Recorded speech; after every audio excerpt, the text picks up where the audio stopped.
Welcome to the Martial Arts Lifestyle Podcast, where we talk with martial arts practitioners about their histories and the influence that their practice of martial arts has on their lives. You are listening to the free version of this podcast, which is abbreviated. Help support this program by considering to subscribe to us on Patreon, where you will get 4 full-length podcasts each month, 1 week before the YouTube release date. The cost is that of about 1 coffee shop coffee per month. Go to www.patreon.com/malmag to subscribe. That is www.patreon.com/malmag. If you would like to purchase single full-length episodes of the Martial Arts Lifestyle Podcast, visit our Gumroad page at malmag.gumroad.com, and that is malmag.gumroad.com. This week I get on Zoom with California's Danene Birtell. Well, California, and she's East Coast and does a very interesting job. Let's see how this all relates to martial arts. Sit back and enjoy.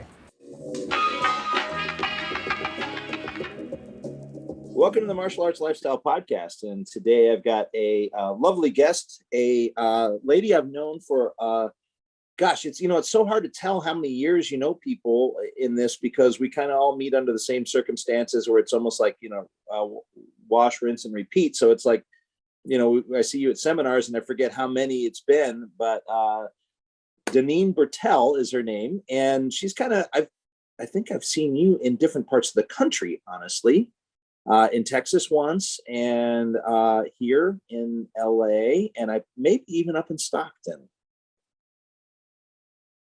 Not Stockton. No. I'm thinking, okay. I added it up the other day. I think it's like 8 states. Okay. Wow.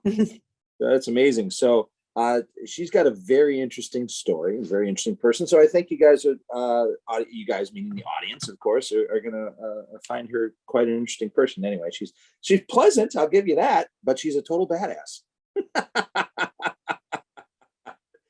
Oh, you're too nice. So Danene, tell us a little bit about how you got started in martial arts. Actually, I owe it to my best friend we met when we were in 5th grade. And we decided to go to the same college, which was Rutgers University in New Jersey. And we decided we were going to be commuters. And so we would drive like an hour and a half up Highway 1, if you're familiar with New Jersey. And we would go to Rutgers and we'd go to class, and we were walking around at night one day. And this is true story. We're walking around at night and there's like signs all over the doors that say, "Don't walk alone at night." And we're like, oh, well, our class is from 8 to 9:30 p.m. And we're like, maybe we should look into some self-defense or something, just to make us feel a little more confident about walking around this university campus at night, going to our classes, especially as commuters, because we were walking into parking garages by ourselves. So we took it kind of seriously. So she actually is the person who found a school. So she called me up one night and said, "Hey, would you like to go to a women's kickboxing class? We talked about doing something like this." And I'm like, sure, why not? And right as we were, we would go up and down Highway 1 in New Jersey. Princeton Academy of Martial Arts was right, literally. I mean, you made it. If you've ever been there, you make a turn and you were the old school. You were right there. So we went, and so our first day we met Simo Amy Tucci, and she was our teacher. So she was my first teacher, and also Michelle Thompson. So she was kind of the assistant at that point, which obviously she's done so much since then. So we started taking the classes there, and she had started this class for women. So we started doing that, and we went pretty regularly. And then Sharon kind of fizzled out and I kept going. And this was in 1998 or 1999. So a pretty long time ago. And then as I was there more and more, she started a kind of an advanced class where we did more sparring. And then eventually I met Sifu Jeff Jones, and also Rick Tucci, Sifu Rick Tucci. And you kind of you get the confidence to leave the women's class eventually and go into kind of the greater co-ed group. So it took a little time to actually, go into all those different classes. And it was so interesting because I had no clue who I was, the company I was in. I just, went to this class and that's how it all started. And then it just kind of kept going from there. Wow, that's amazing. And it's interesting that you put a year on that, because I can place where I was at the time. I was down the seaboard at your Big East rival, University of Miami, going to school. Aha. Okay. Yes. Yeah. Yes. So yeah, it's amazing how our memories, I went back and I was looking at I have spreadsheets and certificates and books and binders and all that stuff.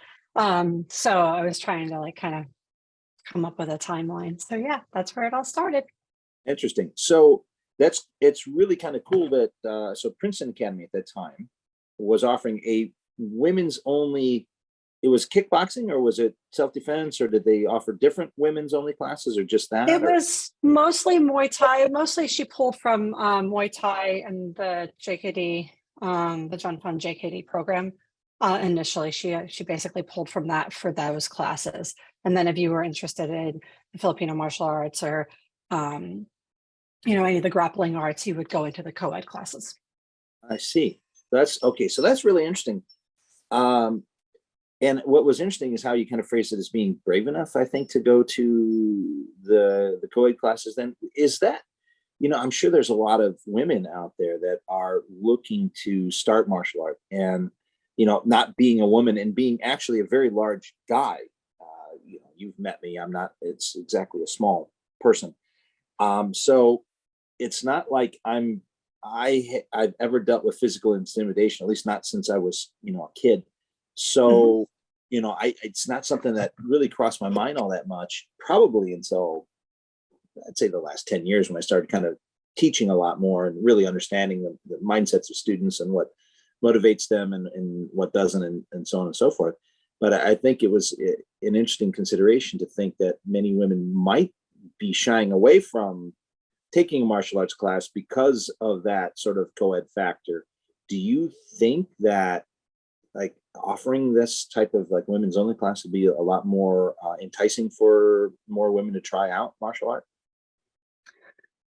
I think in some aspects, yes. I've definitely, even myself, have found, even when you walk into a large class, some of the females would gravitate towards each other, especially in grappling and whatnot, or in jujitsu or CSW, because of a lot of times it's the size factor. Right. I think it's a great place to start. I've taught women's only classes. I think it is really a great place to start and to grow that confidence. Because then once you get into a more co-ed situation, especially in the grappling arts, where they're, we are all individuals and we all have a different background, and you may not know what somebody has gone through. So I think that is a definite great way to build community too, and then also to build the confidence and I was much younger. I was definitely less confident.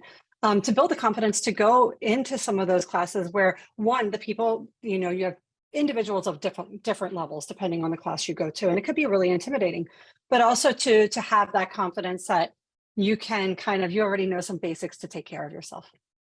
Right. What do you think a class like that could do as far as, say, a progression to then get a female ready and more confident to step into a class that is co-ed and maybe even kickbox, grapple, do any part with not only men, but say larger men? I think, and I go back to even offering some classes like this, mixing the arts, especially if you have the knowledge, skills, and abilities to pull from the different arts. And that way, or even have a conversation about their interests. And, I think one of the things that I would do is, before I even taught basic grappling, and just basic stuff, would ask some, is everybody comfortable with this? And if you're not, just really kind of being a little bit more gentle. Right. But this, Yeah. and I have seen it work, because then all of a sudden it's like, well, especially, hey, why don't you come to such and such class? I'll be your partner and we'll work together. And then that, like that confidence level you could see. And then all of a sudden it's like, oh, there's so much more to learn. Yeah. That's how I kind of, I would say, branched out, for a lack of a better way to describe it, is I really wanted to learn the Filipino martial arts, and it was really, really intimidating. But once my confidence grew, and everybody's a little bit different. Everybody, I think, takes a little bit more time to gain confidence. Some individuals, I think, just are like, whatever, I'm fine. So I think it's really just looking at getting to know your students and looking at the individuals. And I don't know that it necessarily would work everywhere. I've also attended, like at a Brazilian Jiu-Jitsu school, a women's only Jiu-Jitsu class, and I think it's great. Mhm. So I think there's a lot of benefit there. But I will say one thing that, it seems to be there's um, retention is always something that you have to Right. think about too, and how to retain people, especially if there's like an adverse event that scares somebody or whatnot, especially as some people move into some of the arts that are a little bit more contact based. Right. Yeah. Yeah. I think of a particular female student we had at the academy for a long time. She came in, I think, primarily because her husband was training. Mhm. And very, nice guy, not, kind of a type B musician dude. And she was, a real nice lady from Canada originally, and same thing, just kind of big smile on her face, nice. And the funny thing is, we had a Saturday class at the academy when Guru was doing more traveling, so it was myself and another guy that taught it a bit, and the other guy, very passionate, no qualms about that, but sometimes could be quite militant. That passion would come across as quite militant, perhaps, or even somewhat aggressive, maybe. And I think it frightened her at one point. And I said, no, no, no. I said, let me go over and work with her. So I kind of, broke it down, went a bit slower with everything. And sure enough, she ended up enjoying it, becoming quite the junkie. And I mean, she was around for quite a long time. And I think, probably what took her away for a little bit is their daughter then got into high school and stuff. So I think she was, being more mom stuff. But I still, in fact, I ran into her here not too long ago. And it's just, kind of one of those interesting success stories where you took a person that was certainly looking like they were going to walk out the door and not come back, and then suddenly really did take on to it as something they really enjoyed. So that's kind of great. How would you know, how did you know, let's say, when you were in that class, it was all girls, how did you know that you said, okay, now I've got the confidence, now I'm ready to go into the other class? What made you think that? Well, one, they kept asking me. Yeah. So, so encouragement. Yeah, But peer secondly, pressure. at least at the way that school was set up, is you always had to walk through that class. Okay. The way the school was set up, you would always walk through and then have to go into the other room, and then you would have to walk out the other way. So you start seeing. And then also, I believe my first seminar with Guru, I only went one day. It was in New York. And I was so scared to go, because I was like, oh, well, I know, obviously, this, my knowledge base is, the point of my pencil, compared to his. And, so, I mean, even if it's that big. And I was so scared because I had no clue who he was. And I just was encouraged to come to the seminar. And, back then, I feel like I'm like back in the day. I mean, we had Google, but we had internet, but it wasn't like you could just be like, you could ask ChatGPT to give you somebody's bio or something, or even Google a Wikipedia page, or, we didn't have that. So it was No, it was more word of mouth. Yahoo was a newer thing, maybe even at that point. Well, yeah, I don't even know if you had like AOL. Yeah, So anyway, yeah, for what's sure. that? But AOL was definitely going on at I that think time. we But had AOL, because I think, yeah, there was Messenger and whatnot. But yeah, it was also like what's that? Netscape Navigator. Exactly. Or the one that was like, it looked like is that the one that looked like a compass Yeah, or something? yeah, like a ship wheel or compass. Yeah, exactly. Yep. Yeah, Yep. So and I was like, oh, a group of people are going. Well, I should go. And then I went, and I was like, oh, how, I mean, I'm sure you remember your first seminar and you're watching how, how it is. And it's just like, oh, okay. So you slowly started to learn like the company you were in, and how amazing all of these instructors are. I mean, I can remember my first seminar with Ajahn Chai and with Sensei Eric Paulson. I remember all of this, and it's like, then and now kind of thing. So I think that helped to kind of, I think I'm a lifelong student. I always want to be learning. So I think that really kind of was the piece that grabbed me. Ah, good. Curiosity, they say killed the cat, but sure. Well, and you have, what's that? I said the cat got a lot of opportunities with his curiosity, though. That's right. That's right. And and all the people, meeting all the people, and then you start seeing them at seminars and seminars and seminars and the community. So, and then I ended up years later working at that school, but that's a whole nother story. Oh, wow. Okay, well, let's see this. I guess we should pick it up. So in your timeline there, let's see, you are in Jersey and you started then taking the combined classes. So I guess that sort of probably opened your eyes to a lot of different arts. And I mean, you mentioned quite a few things here, Muay Thai and studying with CSW, which is, I mean, one thing, but it's many things. It's a combined ground holistically with someone like Eric, who is, if you kind of don't know him, he's an experience all in of himself too. Another guy that's just got just amazing knowledge and a incredible personality. I guess that's one way to phrase it. For sure. Yep, it's amazing. I remember the first time I met him and went to one of his, it was more like a workshop. He was traveling with Guru. So he did a workshop the Friday evening before the seminar. Great opportunity right there. Yep. And then I was like, well, I kind of like this too.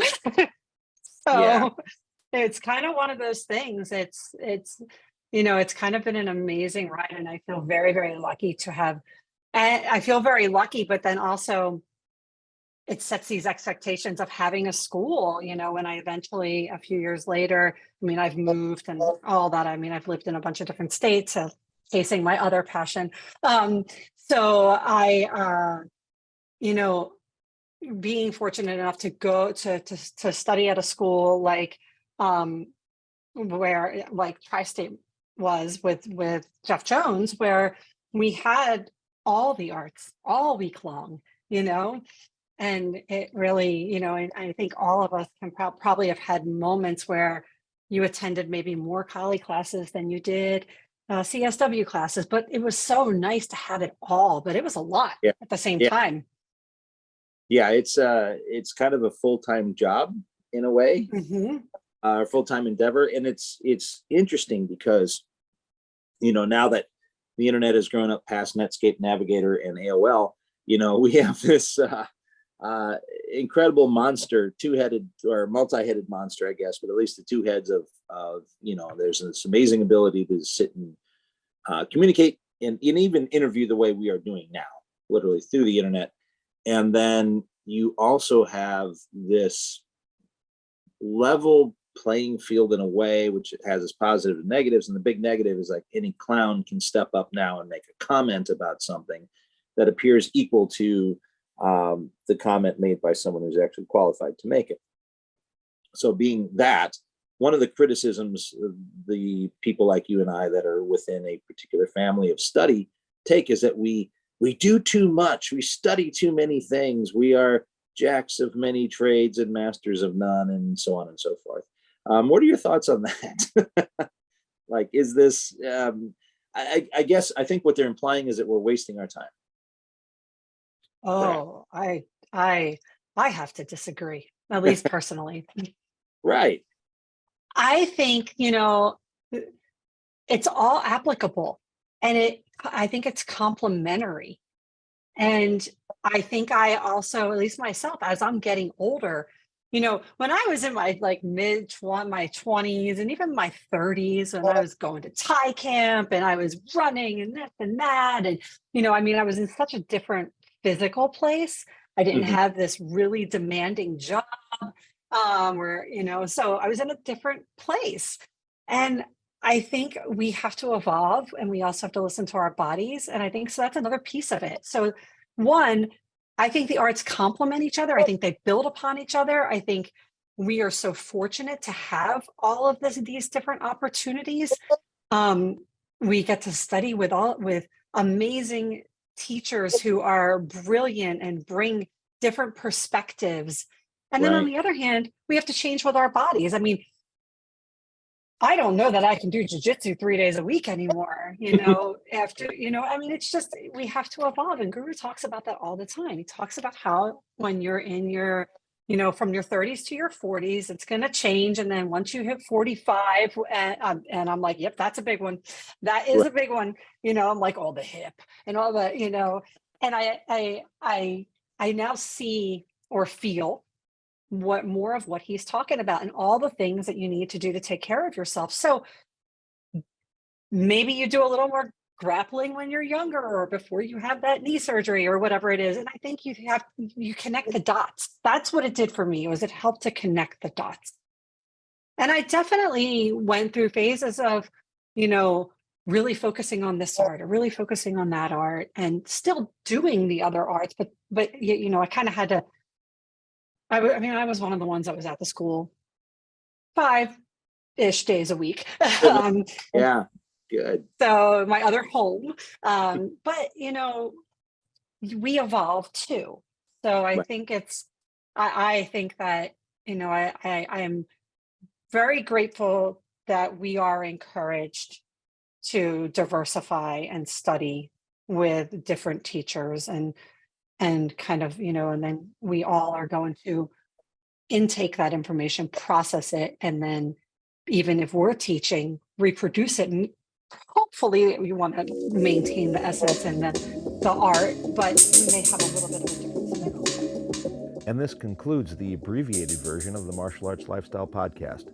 Please click the like and subscribe buttons as well as the notification bell. Also consider subscribing to the full-length podcast at www.patreon.com/malmag or purchasing individual full-length episodes at malmag.gumroad.com. Thank you for listening to this episode with Danene Birtell. Coming up next week, a gentle giant, Josh Pryor. Check out the Malmag store at www.martialartslifestylemagazine.com and click on the store tab. There, you will find a full selection of Timmy B's brand sticks for FMA and Krabi Krabong, as well as Timmy B's and Dos Manos t-shirts.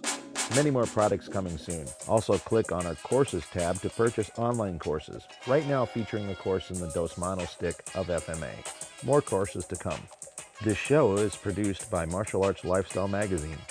Visit us at www.martialartslifestylemagazine.com and enjoy the free version of our online magazine with articles, a recommended schools page, and a worldwide events calendar. Music by Jack Al Relic. Martial Arts Lifestyle Magazine and the Martial Arts Lifestyle Podcast are trademarked and copyrighted by TNT LLC.